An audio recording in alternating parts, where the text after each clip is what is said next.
Assalamualaikum warahmatullahi wabarakatuh. Sebelumnya izin memperkenalkan diri Ibu dan teman-teman semuanya. Perkenalkan, nama saya Kak Rinda dengan NPM 2213031080 dari kelas C Pendidikan Ekonomi angkatan 2022. Nah, di sini saya akan mempresentasikan sekaligus memaparkan hasil observasi turun lapangan saya di SMA Al-Kausar Bandar Lampung.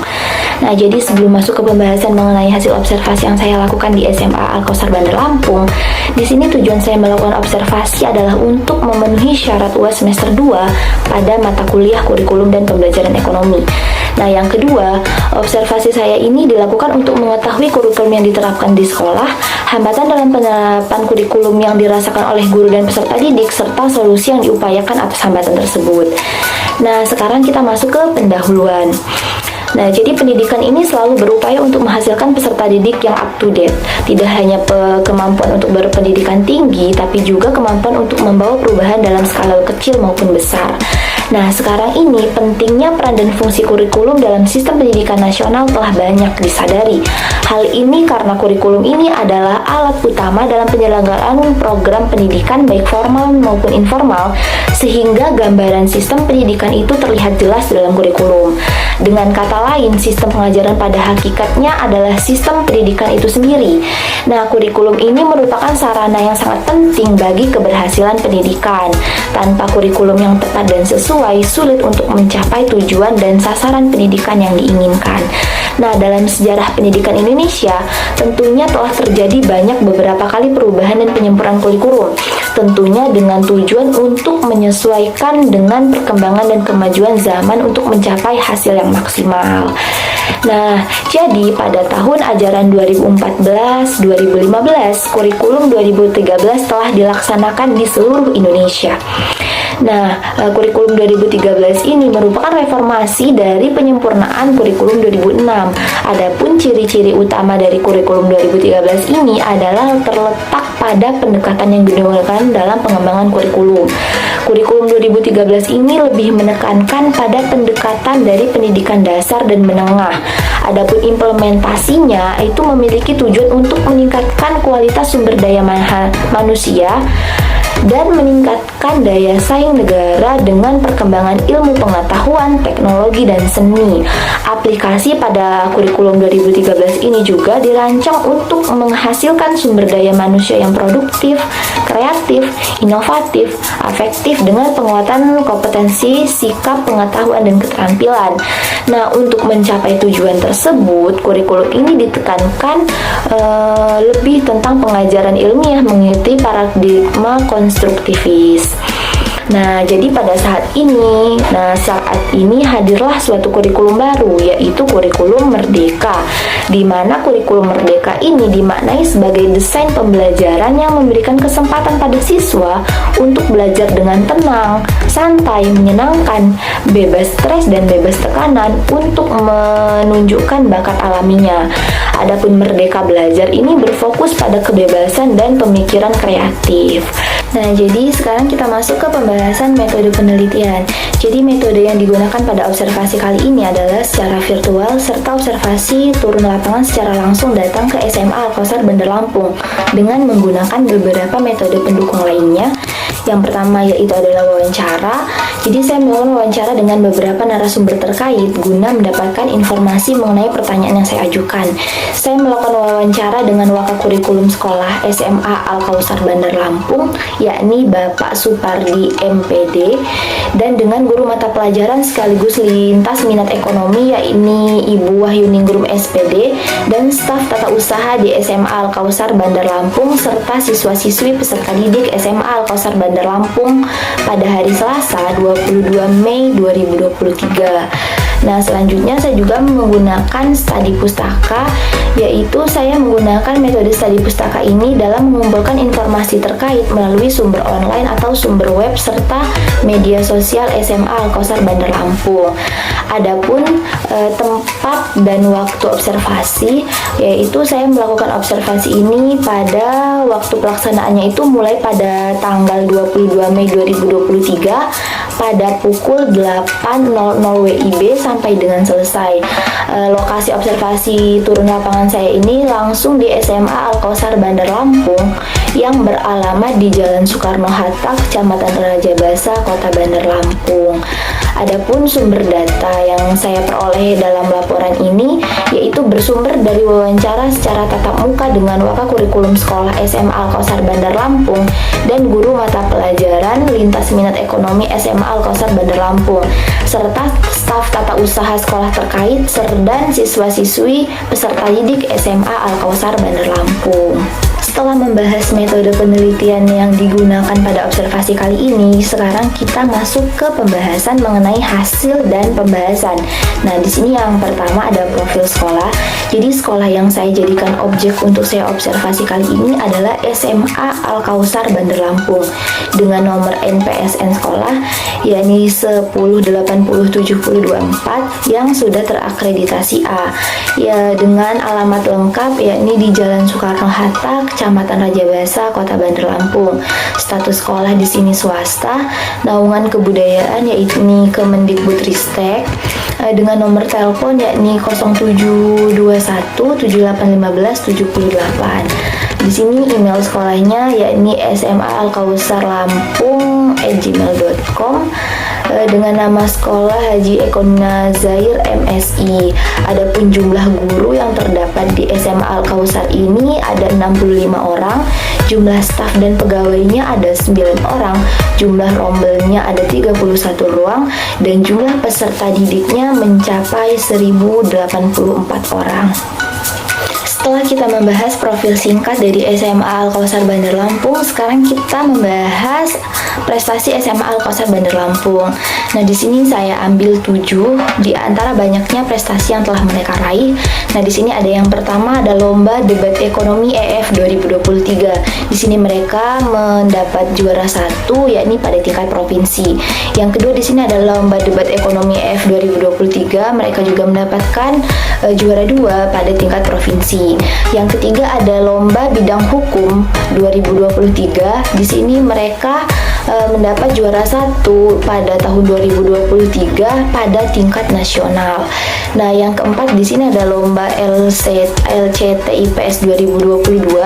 Di sini mereka mendapat juara 1 pada tahun 2022 di tingkat provinsi. Nah, yang kelima di sini ada lomba TCC pada tahun 2022. Mereka juga mendapatkan peringkat 1 di tingkat provinsi. Nah, selain itu juga mereka ada lomba TCC juga 2022. Mereka mendapatkan juara 2 pada tingkat provinsi. Nah, yang ketujuh di sini ada lomba OSN Ekonomi 2022. Mereka di sini mendapatkan peringkat 6 di tingkat kabupaten atau kota. Sebelum masuk ke pembahasan utama kita, di sini kita akan membahas pendidikan dan kurikulum. Seperti yang kita ketahui, pendidikan adalah hal terpenting dalam kehidupan seseorang. Artinya, setiap orang di Indonesia atau bahkan di dunia itu berhak dan mengharapkan pendidikan. Pendidikan ini tidak pernah berakhir. Pendidikan ini biasanya dipahami sebagai proses kehidupan batin untuk mengembangkan setiap individu sehingga ia dapat hidup dan melanjutkan kehidupannya. Nah, adapun tujuan pendidikan ini selain tumbuh berkembangnya potensi diri sebagai manusia, pendidikan ini juga penting bagi kehidupan karena pendidikan ini mampu meningkatkan karir dan pekerjaan, di mana melalui pendidikan manusia ini dapat memperoleh keterampilan yang dibutuhkan di dunia bekerja dan membantu pelaksanaan pengembangan karir. Nah, setelah membahas tentang pendidikan, kita juga akan membahas mengenai kurikulum. Nah, seperti yang kita ketahui bersama, kurikulum itu dipandang sebagai cara dan upaya guna mencapai tujuan pendidikan. Nah, secara terminologis, kurikulum ini adalah seperangkat mata pelajaran yang diselesaikan siswa di sekolah atau harus diselesaikan untuk memperoleh ijazah. Adapun pengertian ini juga tergolong pengertian tradisional dari pengertian yang kita ketahui dapat bahwa pengertian ini mempunyai konsekuensi. Yang pertama itu kurikulum ini terdiri dari beberapa mata pelajaran. Yang kedua ini adalah siswa harus mempelajari dan menguasai semua mata pelajaran. Yang ketiga, mata pelajaran yang hanya diajarkan di sekolah. Dan yang keempat, tujuan akhir dari kurikulum adalah untuk mendapatkan gelar. Nah, itu adalah pengertian tradisional dari kurikulum. Nah, dalam latar belakang kali ini, pengembangan kurikulum ini sangat diperlukan di dunia pendidikan karena dapat memenuhi kebutuhan masyarakat. Karena pikirkanlah lagi bahwa tujuan pendidikan ini tidak terlaksana dengan baik kalau sudut pandang kurikulumnya saja itu tidak dilaksanakan dengan baik. Sekarang kita akan membahas mengenai hasil observasi. Nah, jadi yang pertama ada kurikulum yang diterapkan di SMA Al-Kausar Bandar Lampung. Dalam hasil wawancara di SMA Al-Kausar Bandar Lampung yang telah saya lakukan, jadi sekolah ini menerapkan 2 kurikulum sekaligus. Nah, yang pertama ada kurikulum 2013 untuk siswa kelas 11 dan 12 dan kurikulum Merdeka untuk kelas 10. Nah, jadi dalam pengimplementasian kurikulum 2013 yang diterapkan untuk siswa kelas 11 dan 12, kurikulum ini sudah berjalan dengan baik sesuai dengan peraturan yang berlaku mengenai kurikulum 2013. Nah, jadi pada pengimplementasian kurikulum 2013 ini, sekolah ini tinggal mengusahakan guru terkait untuk yang mengajar kelas 11 dan 12 untuk terus berinovasi dengan pembelajaran yang ada serta mengikuti kompetensi dasar yang telah diterapkan serta mengikuti pembagian kelasnya.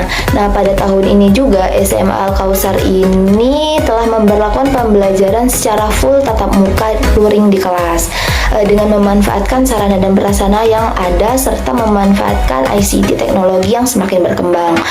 Namun dari beberapa informasi yang saya dapat dari narasumber selaku Wakakurikulum SMA Al-Kausar Bandar Lampung, yakni Bapak Supardi MPD, beliau ini menambahkan untuk kelas 11 ini memang masih menggunakan kurikulum 2013, tetapi pada pelaksanaan target capaiannya sudah seperti kurikulum Merdeka, di mana sekolah ini terus merancang agar pembelajaran di kelas 11 ini dapat mengikuti pembelajaran di kelas 10 yang sudah menerapkan kurikulum Merdeka. Namun pada RPP-nya yang digunakan tetap menggunakan kurikulum 2013 yang memuat materi-materi yang masih terstruktur dan masih menggunakan kompetensi dasar yang sesuai dengan peraturan yang ada. Nah, di sini juga untuk kelas 10 SMA Al-Kausar Bandar Lampung ini sudah menetapkan kurikulum Merdeka yang ditetapkan sejak awal tahun pembelajaran, sehingga saat ini sudah 1 tahun mereka menerapkan kurikulum Merdeka untuk kelas 10, di mana pada kurikulum Merdeka ini elemen merdeka belajar seperti capaian pembelajaran, alur pembelajaran sampai pada modul ajar elemen terus diusahakan sebaik mungkin agar guru terkait yang mengajar siswa kelas 10 terus membedah serta mengimplementasikan kurikulum Merdeka ini dengan maksimal, walaupun saat ini masih dilakukan secara bertahap untuk mencapai keseluruhan inti kurikulum Merdeka. Nah, dengan menerapkan 2 kurikulum sekaligus di sekolah pada tingkatan yang berbeda, diharapkan tujuan pembelajaran yang termuat dalam kurikulum yang dicapai sebaik mungkin. Adapun kurikulum 2013 ini diterapkan pada siswa kelas 11, untuk kurikulum Merdeka ini diterapkan pada siswa kelas 10 dengan menekankan pembelajaran berbasis IT yang menyesuaikan dengan perkembangan teknologi. Nah, pada kurikulum 2013 ini juga peserta ini diharapkan untuk mencapai kompetensi yang telah digunakan guna mencapai tujuan pembelajaran yang telah dirumuskan serta menekankan untuk aktif melalui berbagai masalah yang dihadapinya. Dengan capaian dan penerapan kurikulum 2013 yang sudah diberlakukan beberapa tahun kemarin, SMA Al-Kausar ini juga diharapkan mampu mencapai tujuan pendidikan yang mengacu pada standar nasional yang mengikuti standar isi, standar proses, standar sarana dan prasarana, standar penilaian yang ada yang sudah ditetapkan sejak memberlakukan kurikulum 2013 ini. Setelah mengetahui kurikulum yang diterapkan di SMA Al-Kausar Bandar Lampung, sekarang kita masuk ke implementasi kurikulum yang diterapkan di SMA Al-Kausar Bandar Lampung. Nah, jadi dalam penerapan kurikulum 2013 yang tadi sudah dijelaskan, SMA Al-Kausar Bandar Lampung ini memfasilitasi guru untuk terus berinovasi melalui sarana dan prasarana yang ada, dan pertama kali kurikulum ini diberlakukan. Nah, sekolah juga memberikan sarana pelatihan untuk merancang perencanaan RPP, perangkat kerja, perangkat pembelajaran dan materi, serta metode pembelajaran, serta pembagian tugas evaluasinya. Nah, dan untuk pengimplementasian kurikulum merdeka yang diterapkan pada siswa kelas 10, ini terus dilakukan pemaksimalan secara bertahap. Dalam kurikulum merdeka ini kan siswa ini dituntut aktif, kreatif, berpikir kritis, mampu berkolaborasi dengan kelompoknya dalam proses pembelajaran di kelasnya. Karena pada pasalnya kurikulum merdeka ini siswa ini dituntut untuk menyelesaikan proyek-proyek guna melatih dan mengembangkan kreativitas siswa dalam pembelajaran serta mencapai kompetensi yang ditetapkan. Di sini kita sekarang masuk ke bagian evaluasi siswa dalam kurikulum yang diterapkan di SMA Al-Kausar Bandar Lampung. Nah, jadi kan kurikulum yang diterapkan tadi ada dua, ada kurikulum merdeka dan kurikulum 2013. Nah, di sini untuk kurikulum merdeka bentuk penilaiannya ini masih menjadi rapor sumatif, di mana dari tujuan pembelajaran yang ditetapkan di awal, gurunya membuat pembelajaran melalui KKTP dan menentukan beberapa kali penilaian sumatif yang akan dilakukan. Nah, pada pembelajaran kelas 11 ini masih menggunakan kurikulum 2013. Artinya penilaian ini masih ditekankan selama proses belajar siswa. Namun, kedua kurikulum ini yang diberlakukan di SMA Al-Kausar Bandar Lampung ini memiliki persamaan, yakni proses evaluasinya sama-sama masih menggunakan UTS dan UAS, walaupun terdapat perbedaan dalam penilaian sumatif serta proyek yang berlangsung selama proses pembelajaran di kelas. Nah, di sini kita masuk ke kendala yang dihadapi dalam penerapan kurikulum di SMA Al-Kausar Bandar Lampung. Nah, jadi pada penerapan kurikulum yang sudah diberlakukan beberapa tahun kemarin, SMA Al-Kausar Bandar Lampung ini tidak memiliki banyak kendala. Jadi guru hanya tinggal melakukan berbagai inovasi dalam pembelajarannya, mengupayakan agar pembelajaran di kelasnya ini berjalan sesuai dengan RPP yang disusun serta mencapai kompetensi yang ditetapkan. Jadi pada penerapan kurikulum ini guru juga sudah dikatakan kompeten untuk menerapkan dan memaksimalkan pembelajaran. Namun pada penerapan kurikulum merdeka yang baru diberlakukan untuk siswa kelas 10 dan baru ditetapkan 1 tahun yang lalu, maka proses pemaksimalan ini masih terus dilakukan secara bertahap. Sekolah terus melakukan pelatihan-pelatihan untuk guru terkait dalam penerapan kurikulum ini. Adapun kendalanya yaitu guru juga belum sepenuhnya mengikuti alur pembelajaran yang dibuat. Proyek pada penerapan kurikulum juga menjadi salah satu kendala dalam mengatur alur pembelajaran. Nah, di sini kita masuk ke sarana dan prasarana yang mendukung dalam penerapan kurikulum di SMA Al-Kausar Bandar Lampung.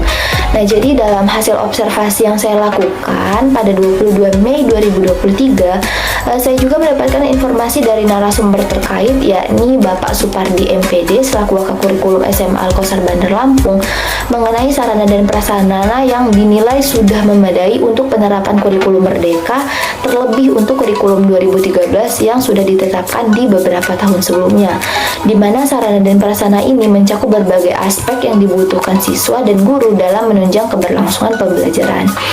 Nah, di sini juga ada solusi yang diberikan pihak sekolah dalam mengatasi hambatan penerapan kurikulum di SMA Al-Kausar Bandar Lampung.